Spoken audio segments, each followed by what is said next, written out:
la productivité. La productivité est l'accroissement de l'efficacité des facteurs de production. Une amélioration de la productivité, un gain de productivité, permet donc de produire plus efficacement. Elle permet de produire soit autant en utilisant moins de capital financier ou humain, soit plus pour le même coût. Prenons l'exemple de l'industrie automobile. Dans les années 30, la fabrication d'une voiture nécessitait un grand nombre d'ouvriers qui travaillaient à la chaîne. Aujourd'hui, les usines les plus modernes n'ont presque plus d'ouvriers et l'essentiel du travail est effectué par des robots. La fabrication est plus rapide. Elle nécessite moins de capital humain et moins de capital financier par voiture produite. En 1939, Renault fabriquait 2 voitures par salarié et par an. En 2015, il en fabrique 26.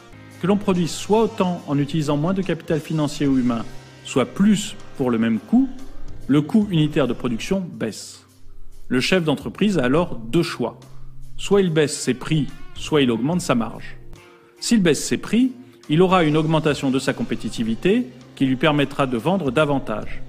Il y aura donc une augmentation de la demande globale, soit dans le pays, soit à l'exportation. Le volume de vente sera plus important et il y aura donc une augmentation de la croissance. S'il augmente ses marges, il peut soit augmenter les salaires, soit augmenter les profits.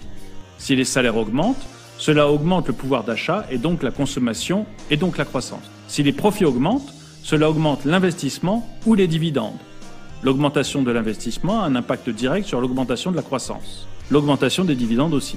Mais je m'en rends bien compte que ce n'est pas évident pour tout le monde et donc je développe. Aucun actionnaire ne se baigne dans des piscines de billets comme oncle Picsou. Aucun d'entre eux ne cache ses billets de banque dans son matelas. Cet argent est donc soit utilisé pour consommer, soit pour investir. Si l'argent est consommé, il augmente la croissance. S'il est investi, il augmente également la croissance. Les gains de productivité permettent donc la croissance. Dites-moi ce que vous en pensez. Faut-il réduire la productivité comme le demande Mélenchon? Peut-on avoir une croissance sans gain de productivité?